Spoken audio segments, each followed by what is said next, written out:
જય રામ જય જય રામ શ્રી રામ જય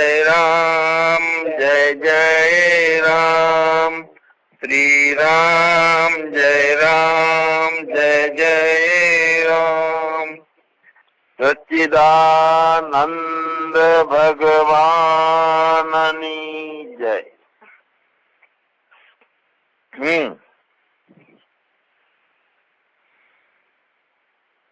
અત્યારે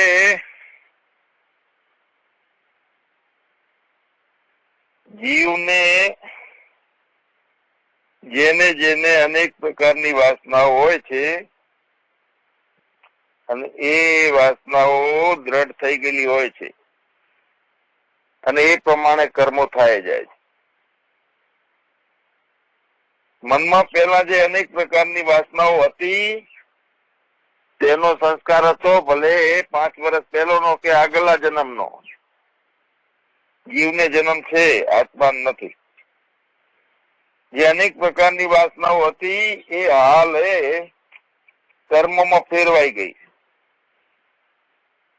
એટલે જે પ્રકારની વાસના હોય છે તે તરત એવા કર્મો કરે છે.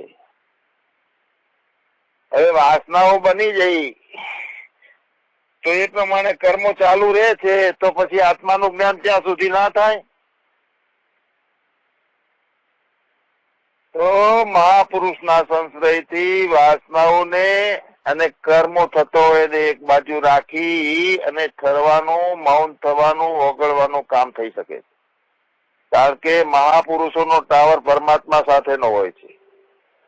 મનુષ્યનો ટાવર હોય છે ત્યાં સુધી તીવ્રતાથી વાસનાઓ ભોગવવાનું થાય, સુખી દુઃખી થવાનું થાય. જે 5 ઇન્દ્રિયોના વિષય હોય તો વિષયમાં રમવાનું થાય.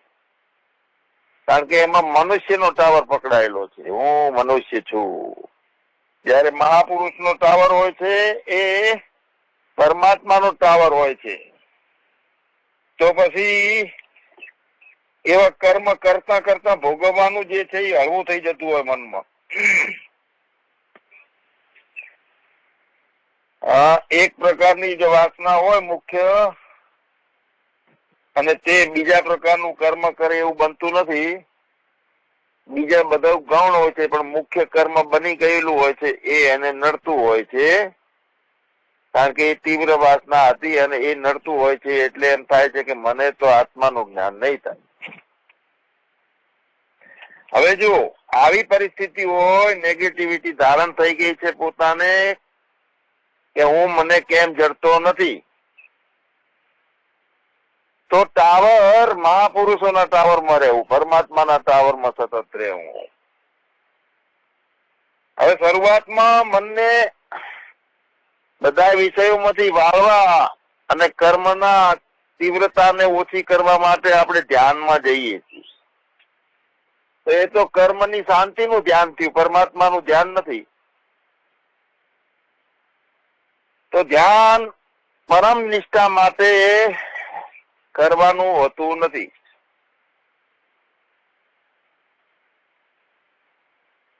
ધ્યાન લગાવવું નહીં, ખાલી સહજ રહેવું, સહજ રહેવું.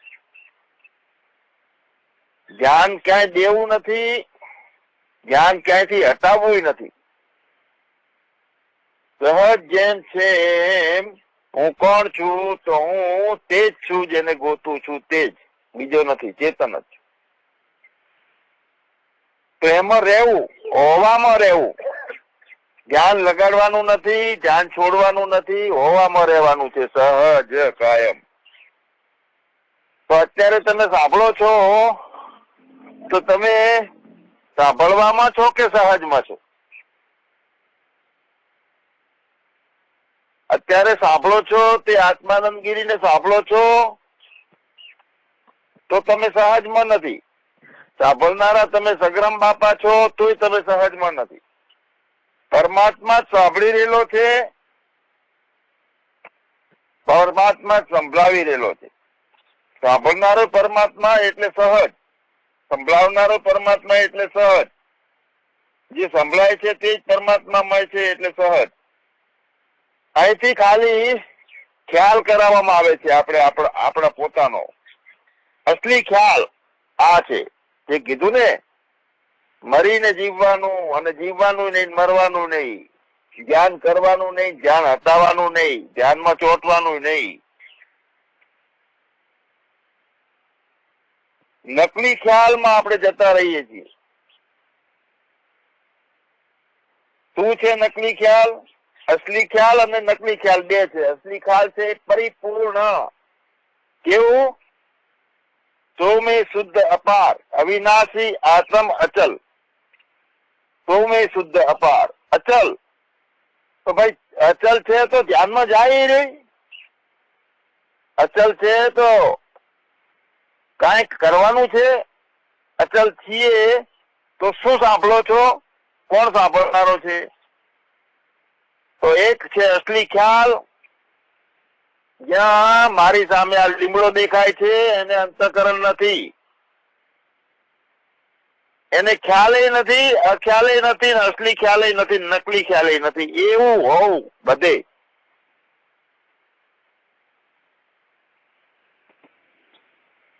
તો નકલી ખ્યાલ કયો?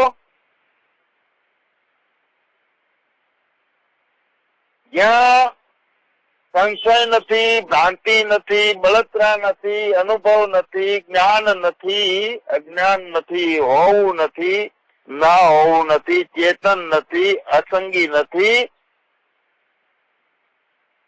દ્વૈતે નથી, અદ્વૈતે નથી, સત્ય નથી. સત્ય એટલે હોવું, ચિત્ત એટલે ચેતન. ચેતનમાં ચેતન છું એવું કોણ કે છે? મન. કાયમ માટેનો છું એ કોણ ખ્યાલ કરે છે? મન. અસંગી ઠોસ છું, ભરપૂર છું એ કોણ ખ્યાલ કરે છે? મન. હવે જ્યાં પોતે જ છે, સાક્ષાત પોતે છે, એની ફકીરી છે બસ, બીજું કઈ. મસ્તી, બેફિકર રહેવાનું છે. અને જે બેફિકર છે, કસાયમાં આવ્યો નહીં, કસામાં ગયો નહીં, તે અસલી, તે જ પરમાત્મા, તે જ બોધ, તે જ જ્ઞાન. તે હાલ આવ્યું કે પહેલથી છે? કાયમ છે. जिनको कछु ना चाहिए वो सहन का सा, फिकर की फाकी करे वो आका नाम फकीर. તેની ચિંતા, તેની ફિકર. તો ફિકર વગરના થઈ જઈએ કાયમ. જે પડદો લગાડેલો છે પોતાનો આડે આવે છે અને હટાવી દઈએ અજ્ઞાનનો. અને એ પણ ખ્યાલમાં હટાયો છે, નવું જોવા મળ્યું. પહેલાથી જ હતા. મેળવવાની પણ ઈચ્છા નહીં.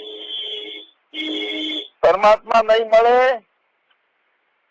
તોય વાંધો નથી, મળી ગયા એનો કઈ વાંધો નથી, અને મળી ગયા એવું નથી. બધું ડખા મનથી સમજના. જો હૈ સો હૈ. અને છતાં આવું સાંભળીને આવી સ્થિરતા ટેમ્પરરી રહે અને પાછું મન પજવવા લાગે. તો મન કોને પજવે છે? મન કોને હેરાન કરે છે? જે મનને યાદ કરે એને. તો મતલબ શું થયો કે પોતાની યાદ છોડી અને બીજી યાદમાં ગયા તો તે મન જ છે, વિચાર જ મન છે. મેળવવું છે એ પણ મન છે, ત્યાગ્યું એ પણ મન છે. તો મન કોને પજવે? જે મનને યાદ કરે તેને. તો મનને શાંત કરવાનું છે તો કોણ? એ મન. મન છે એના અસ્તિત્વનો ઇનકાર કરી દેવાનો છે કે હું જ છું, મન નથી ક્યાંય. અને મન નથી એ પણ નથી એવું, એ પણ મનને જ લાગે છે મન નથી એવું. પણ તો મનને રોકવું એવું એ કઈ નથી, ને મનને નથી રોકવું એવું એ કઈ નથી. સહજમાં તમે કોણ છો એ સહજતાનો અભ્યાસ. કારણ કે રોકવું છે એ જ મન છે. સહજનો પોઈન્ટ ફિટ થઈ જાય, પોતાના ઘરમાં બેસી જઈએ તે જ સાચું. તો વિચારોને જોતા રહેવાનું સાક્ષીમાં રહીને. તો વિચારોને જોનારો બંધ, ભાવોને જોવાનો નથી. કારણ કે સાક્ષાત એને કઈ જોવાનું નથી ને એનામાં કોઈ ભાવ નથી. સાક્ષાત એને કોઈ મને નથી ને એને કોઈ વિચારો નથી. સાક્ષાત એનો કોઈ સાક્ષી નથી. સાક્ષીમાં કઈ નથી તે સાક્ષાત. મનના સાક્ષી તો રોંગ, શરીરના સાક્ષી તો પણ રોંગ, આ જગતનો અલિપ્ત છું સાક્ષી તો પણ ખોટું.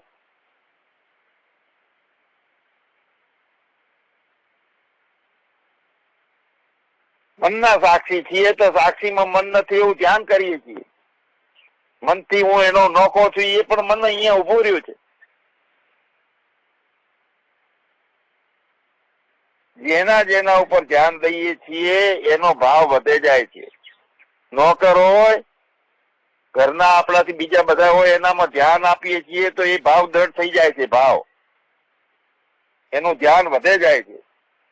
તો ધ્યાન તો પોતાનામાંથી છૂટી ગયા, એ બે ધ્યાની છે. તો બે ધ્યાનીનું ધ્યાન ક્યાં કરવાનું? શિષ્યમાં ધ્યાન દેવાનું નથી. ધ્યાન દઈએ તો ભાવ વધે છે. ધ્યાન પોતે ધ્યાન છે તો બીજું કશું જ નથી.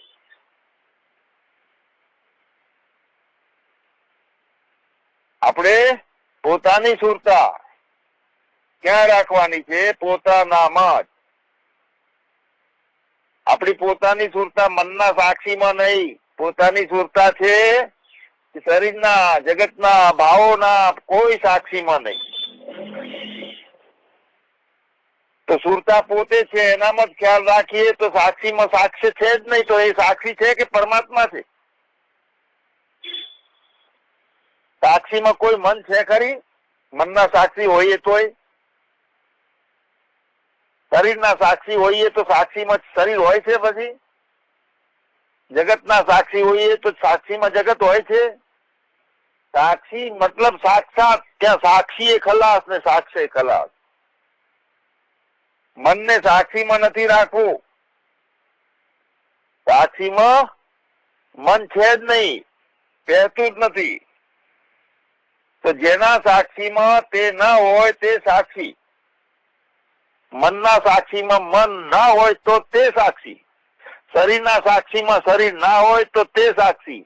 જગતના સાક્ષીમાં જગત ના હોય તો તે સાક્ષી. ધ્યાન જેના સાક્ષીમાં એનું જ ધ્યાન નહીં. બસ અસલી અસલી અસલી વાત છે.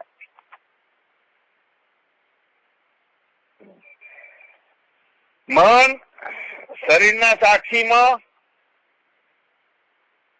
મનના સાક્ષીમાં, શરીરના સાક્ષીમાં કાંઈ નથી અને સાક્ષી નથી, સાક્ષી નથી અને તે સાક્ષાત દેવ. હવે જો દેવ અને દૈવ એ બેનામાં ફેર છે. જે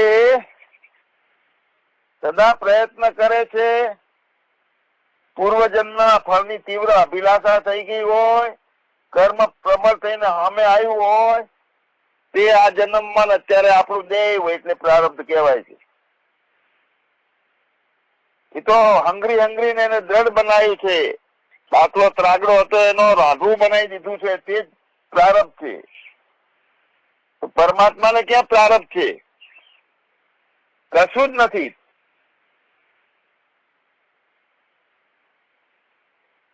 વિચારોમાં ધ્યાન રહે, શરીરમાં ધ્યાન રહે, મનમાં ધ્યાન રહે તો તે ધ્યાન મનને વધારશે, શરીરને વધારશે, વિચારોને વધારશે. માટે કાંઈ નહીં, કોઈનામાં ધ્યાન નહીં, કાંઈ કરવાનું નહીં, કાંઈ છોડવાનું નહીં. એક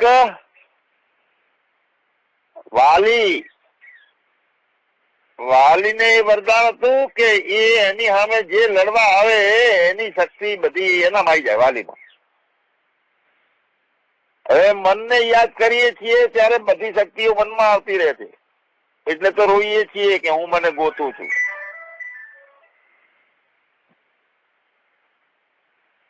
વાલીની સામે જે લડવા જાય એને અડધી શક્તિ વાલીમાં જતી રહેતી, એટલે વાલી જ કાયમ જીતતો.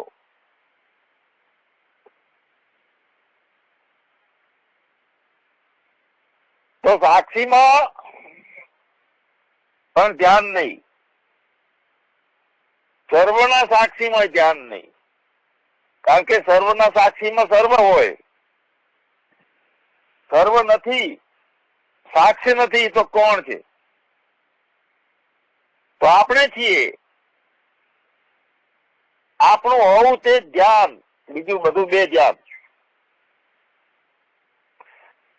આપણી હોવું એ ખ્યાલ તો ત્યાં મન,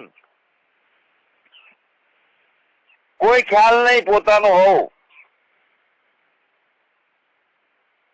પોતે હોવાના અહેસાસમાં બસ બીજું કઈ જ નહીં, સતત. અને એ પણ રહેવાનું નથી, રહેવા વાળું તો મન છે, અંતઃકરણ છે. તો બીજું કઈ છે ના, બીજું કઈ નથી, એ સહજ જ છે, બીજો કોઈ નથી, બધું જ સહજ છે. જ્યાં કર્મ છે, પ્રારબ્ધ છે કે કાંઈ છે તો કાંઈ નથી, કેમ કે સહજ સિવાય બીજું કાંઈ નથી. કેમ કે ઇન્દ્રિયો નથી એટલે ઉભો થતો જ નથી પરમાત્મા.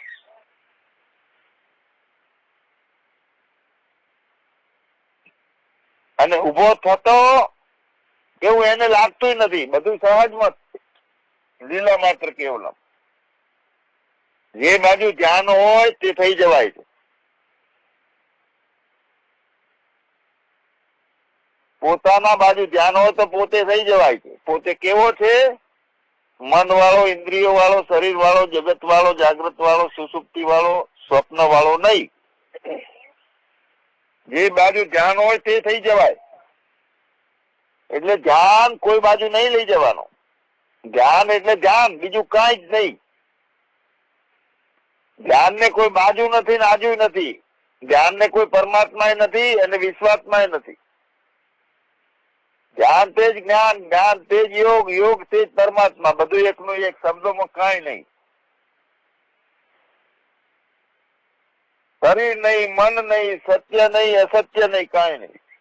ક્રોધ નહીં, કાળ નહીં, વાસના નહીં, કશું જ નહીં. રાગ નહીં, દ્વેષ નહીં.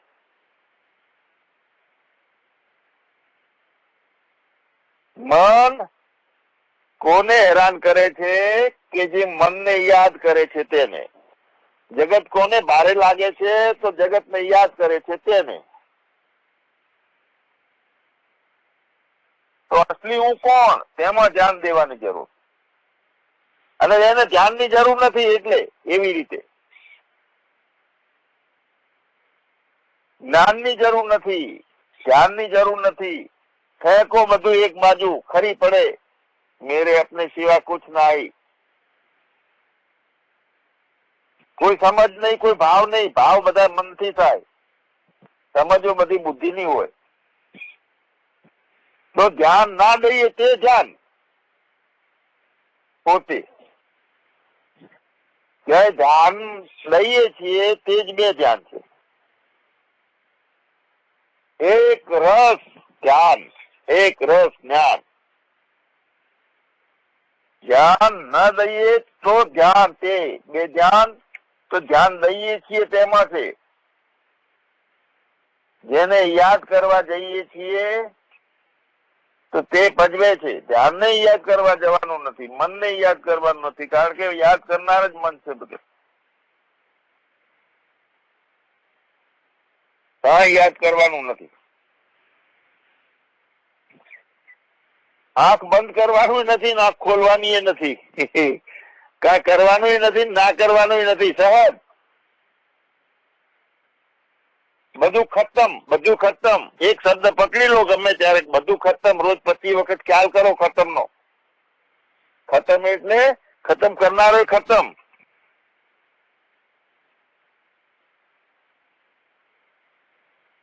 રોજ 50 વખત ખતમ, ખતમ, ખતમ, ખતમ. એને ખ્યાલ રાખો. ખતમ એટલે કાંઈ નહીં, કરવા વાળું નહીં, ખતમ કરવા વાળું.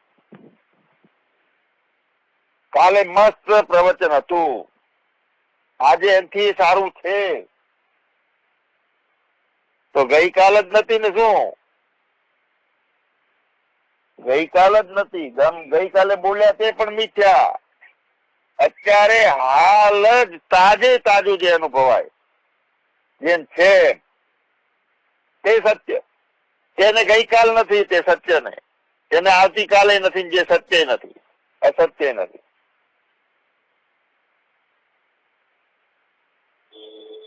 અત્યારે સાંભળો છો તે શું સાંભળો છો? તો સાંભળનારો નથી, અને જે હાલ તાજો તરો વર્તમાનનો પોઈન્ટ જે છે તે જ સાંભળો છો. તમને જ તમે સાંભળો છો. હું કોણ છું બોલું છું તો હું મને જ બોલું છું. તમે કોણ છો સાંભળો છો તો તમે તમને જ સાંભળો છો. હું મને જ બોલું, હું તે જ સાંભળું.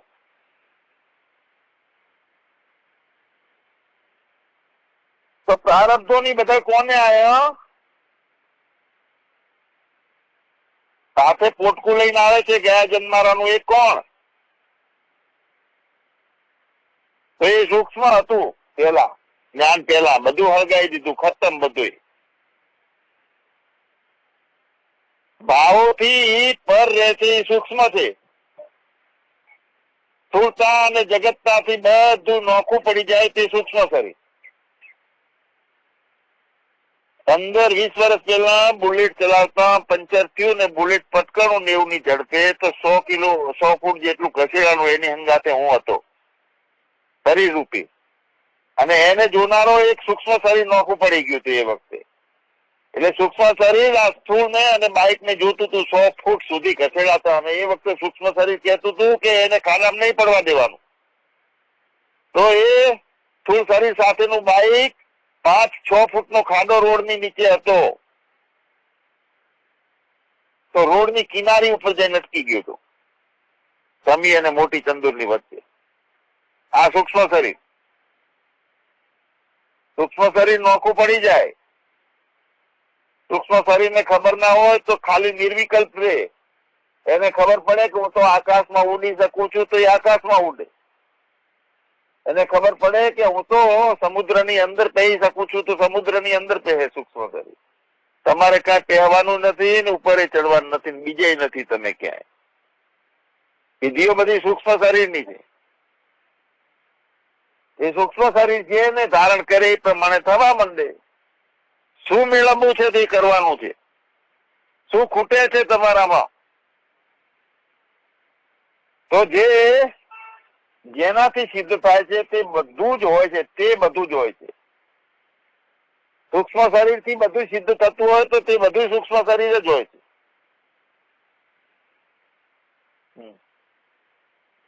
કયું સૂક્ષ્મ શરીર? દરરોજ આપણે મેળવી લીધું, જાણી લીધું ને મજા આવી. આ સૂક્ષ્મમાં ભાવો બધા ભાવો ટોટલી સૂક્ષ્મ રહે છે. અસંગીનો ભાવ, સ્થિરતાનો ભાવ એ બધું સૂક્ષ્મ શરીરમાં ધારણ થાય છે. અત્યારે તો કાંઈ દરરોજ મેળવી લીધું, જાણી લીધું, છતાં પણ જાણી શકાતું નથી. લીમડો ખાટલો કે છે કે હું જાણું છું, ગાડી કે છે કે હું જાણું છું. કેમ કે એને અંતઃકરણ નથી. તો જેમ સત્ય તે છે કે એ પણ કાંઈ કહેતો નથી. એ શરીરની ગાડીમાં આવે ઉપયોગ કરે એટલે ડબલું વાગે છે કે હું જાણું છું. તો પોતાનામાંથી આભાસમાં આવ્યો છે. આભાસ દ્વારા બધું રમત કરે છે. આભાસની લીલાથી. આભાસને બોધ છે કે કાંઈ નથી બીજું. તો આભાસે નથી, તે જ છે. હું ને હું નહીં. હું ને હું શું બતાવું? કારણ કે હું ને હું છે નહીં. હું તો આભાસ છે.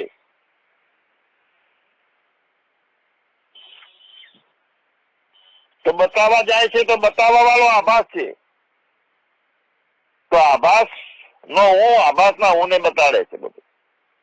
હું કઈ બતાવી શકતો નથી. કારણ કે હું બતાવવો પડે નહીં કે હું કોણ શું.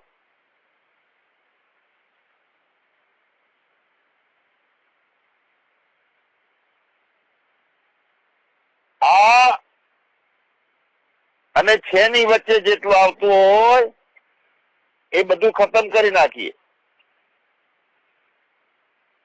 આ અને છે ની વચ્ચે બધું કલ્પિત આવે છે. આ જગત છે તો જગતને ખેરવી નાખો. જે કાંઈ આ છે વચ્ચે જે આવે છે એને ખેરવી નાખીએ. તો ખેરવી નાખીએ ત્યારે લકીરીઓ બનશે. આ છે તે છે, બે એક જ છે, બે નથી. હું ને બતાવવો ના પડે, એના સિવાય છે જે છે જ છે. પણ છે સિવાય કાંઈ હોય તો એને કાઢવા માટે આ સત્સંગ છે, આ સાંભળવાનું છે. તેના સિવાય કાંઈ છે તો સમજ આવે તે અને ના સમજાય તે પણ હું નથી. પણ હું નથી. બસ નેતિ નેતિ નેતિ નેતિ નેતિ તો નેતિ નેતિ એ નથી. તો આ છે એ કાંઈ નથી. આ છે કાંઈ નથી. બધાયના ભાવનો ભાવ પણ નહીં. બધો નથી એ મનમાં છે. બધાય ભાવનો ભાવ પણ નહીં. બધાના ભાવ અભાવનો આધાર, બધાના ભાવ અભાવનો આશરો, બધાના ભાવ અભાવનો સાક્ષાત તે હું છું. તે હું નહીં. સત્તા રૂપે પોતે સત્તા ધારણ કરતો નથી અને સત્તા રૂપે જગતનો છે. બધાનો સત્તા રૂપે છે. એમ 20 રૂપિયાનો સિક્કો પડ્યો તો ગજવાને એની ગરમી મળે, ભાવોને એની ગરમી મળે. એ સિક્કાને કાંઈ નથી કે મારા કારણે આ બધા ટાઈટ છે. એનું હોવું માત્ર હોવું છે. એના કરંટથી જગત કરંટમાં છે. હોવું માત્ર હોવું જે છે એના કરંટથી ઇન્દ્રિયો, પાલન પોષણ, મન, જ્ઞાન, અજ્ઞાન બધું સત્તા પામ્યું છે. તો પોતે પોતાનો નિરાકાર છે. આકાર છે કાંઈ નથી. નિરાકાર એ નથી, આકાર એ નથી. પોતે કોઈ પોતાની સાથે સરખામણી નથી. ફક્ત સ્વયંભૂ છે, સ્વ આધાર છે, સ્વસંવેદ છે. એને કોઈની સાથે સરખામણી નથી. આ ખાટલો છે લોખંડનો છે તો ખાટલાની લોખંડની કોઈ સરખામણી નથી. એમાં હું ને કોઈ સાથે સરખાયું તો બોલ પોતે પોતાને નિરાકારથી ના સરખાવે, પોતે પોતાને શૂન્યથી ના સરખાવે, પોતે પોતાને જ્ઞાનથી ના સરખાવે, પોતે સંન્યાસીના પદથી ના સરખાવે. કારણ કે સાક્ષાત છે એને કાંઈ મન નથી તો સરખાવા જાય. નિરાકારનો પણ આધાર, શૂન્યનો આધાર ને મૌનનો આધાર ને શાંતિનો આધાર. તો જેનાથી સિદ્ધ થાય તે તેનો બધું જ હોય. સત્ય તો બધું જ. કોણ?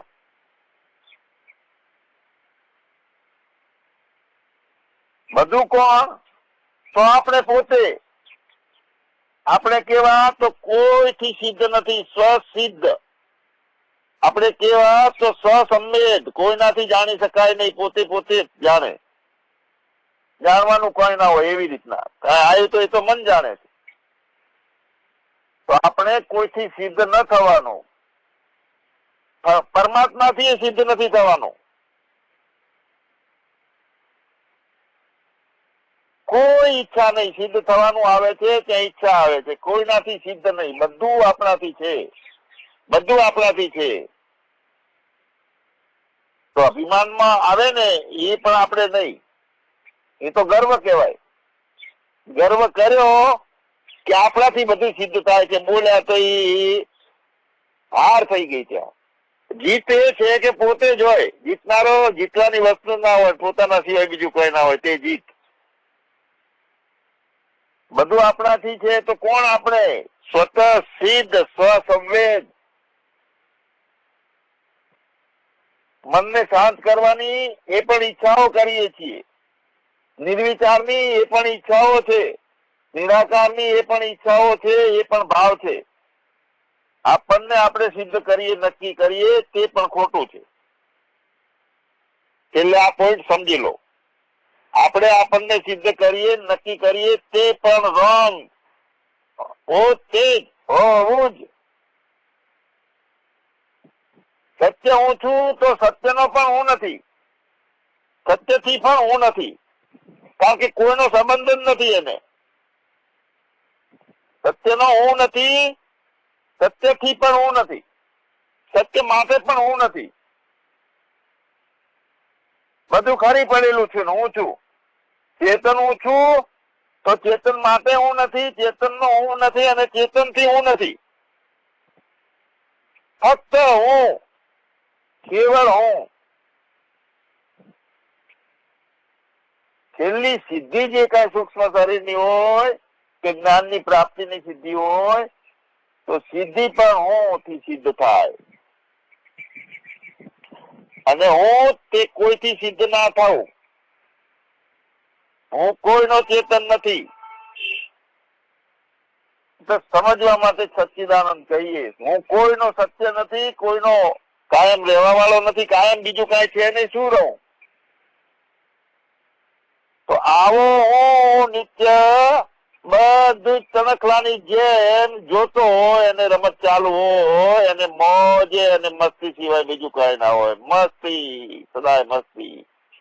સચ્ચિદાનંદ ભગવાનની જય.